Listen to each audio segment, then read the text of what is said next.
আমাদের জীবনে অনেক সময়ই তো এমন হয় তাই না? ছোট্ট একটা ভুল বোঝাবুঝি আর সেখান থেকে মস্ত বড় একটা ঝামেলা। আজ আমরা ঠিক এমনই একটা গল্প শুনব। প্রিয়ম আর প্রীতেশ, দুই যমজ ভাইয়ের গল্প। চলুন দেখি ওদের সাথে ঠিক কি হয়েছিল আর সেই ঘটনা থেকে ওরা কত বড় একটা শিক্ষা পেয়েছিল। তো গল্পের শুরুতেই পরিচয় করিয়ে দিই আমাদের দুই প্রধান চরিত্রের সাথে। এরা হলো প্রিয়ম আর প্রীতেশ, যমজ ভাই। দেখতে তো একদম এক, মানে এতটাই যে গুলিয়ে ফেলাটা খুব স্বাভাবিক। কিন্তু জানেন, দুজনের স্বভাব একেবারে যাকে বলে উত্তর আর দক্ষিণ মেরু। এই যে দেখুন, এখানেই ওদের আসল তফাতটা। প্রিয়ম হচ্ছে ভাবার আগেই কাজ করে ফেলার দলে, বেশ চটপটে কিন্তু একটু অস্থির। আর অন্যদিকে প্রীতেশ একদম শান্তশিষ্ট, যে কোনো কিছু করার আগে 10 বার ভাবে। তো গল্পের শুরুটা হচ্ছে ওদের স্কুলের ক্লাসরুম থেকে। দিনটা ছিল একেবারেই সাধারণ একটা দিন, আর 5টা দিনের মতোই।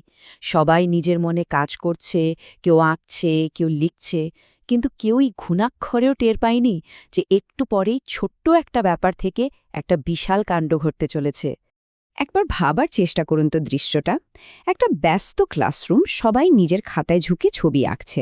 পেন্সিলের খসখস শব্দ ছাড়া প্রায় আর কোনো আওয়াজ নেই। ঠিক সেই সময়েই ওদের এক বন্ধুর রাহুল হঠাৎ করে কেমন যেন ছটফট করে উঠল। ওর মুখ দেখেই বোঝা যাচ্ছিল কিছু একটা গড়বড় হয়েছে। ব্যাপারটা কি? রাহুলের নতুন রং পেন্সিলের বাক্সটা উধাও।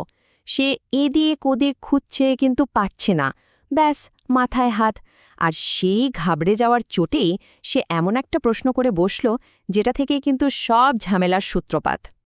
আর দেখুন, রাহুল কিন্তু ভালো করে খোঁজার ধারও ধারল না, সোজা প্রিয়মের দিকে আঙুল তুলে দিল।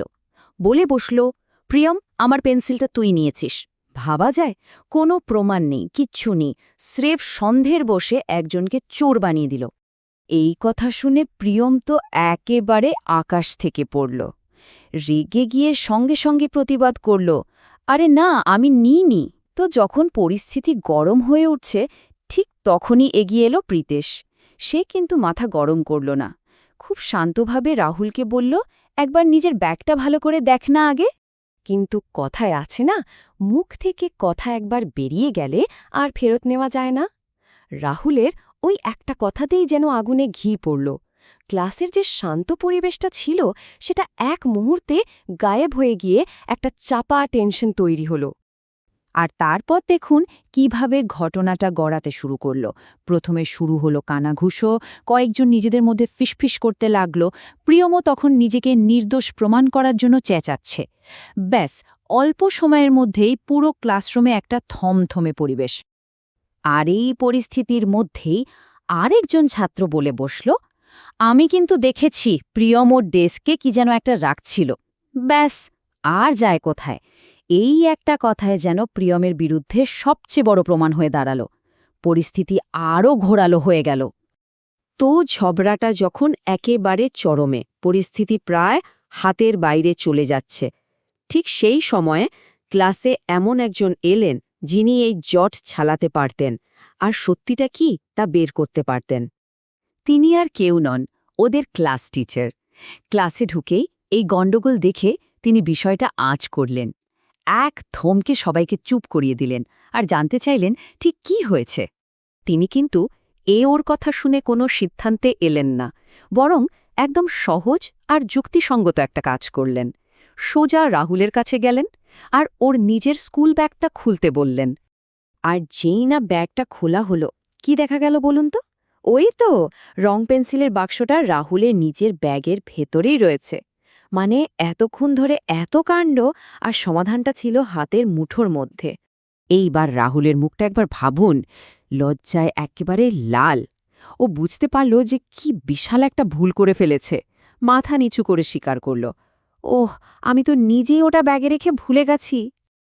যাই হোক, রাহুল সঙ্গে সঙ্গে প্রিয়মের কাছে গিয়ে ক্ষমা চেয়ে নিল, আর প্রিয়মও বড় মনের পরিচয় দিয়ে ওকে হেসে ক্ষমা করে দিল।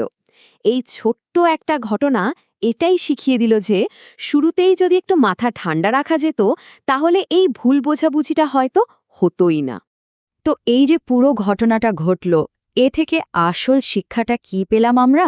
চলুন সেই সবচেয়ে গুরুত্বপূর্ণ অংশে যাওয়া যাক। শিক্ষক সেদিন ক্লাসের সবাইকে একটা জীবনের মতো শিক্ষা দিয়ে দিলেন। তিনি বললেন, সবসময় মনে রাখবে, হাতে পাকা প্রমাণ না থাকলে কখনো কাউকে দোষারোপ করবে না। সত্যি বলতে এই একটা নিয়ম মেনে চললেই কিন্তু আমাদের অনেক ঝগড়া অশান্তি কমে যায়। তাহলে পুরো ব্যাপারটার মূলে কি ছিল? ছিল একটা ভুল বোঝাবুঝি। এর মানে কি? এর মানে হলো কোনো প্রমাণ ছাড়া শুধু নিজের ধারণার উপর ভিত্তি করে কাউকে সন্দেহ করা, ঠিক যেমনটা রাহুল করেছিল। সেদিন বাড়ি ফিরে দুই ভাই নিশ্চয়ই ঘটনাটা নিয়ে অনেক ভেবেছিল। প্রিয়ম হাড়ে হাড়ে টের পেল যে কিছু বলার আগে একটু ভাবাটা কতটা দরকারি। আর প্রীতেশ, ওর যে শান্ত থাকা আর সত্যিটা খুঁজে বের করার চেষ্টাটা ঠিক ছিল, সেটাও তো দিনের আলোর মতো পরিষ্কার হয়ে গেল। তাহলে এই গল্প থেকে আমরা কয়েকটা জরুরি জিনিস মাথায় রাখতে পারি। প্রথমত, যে কোনো সমস্যায় মাথা ঠান্ডা রাখতে হবে। দ্বিতীয়ত, কাউকে দোষ দেওয়ার আগে সত্যিটা জানার চেষ্টা করতে হবে।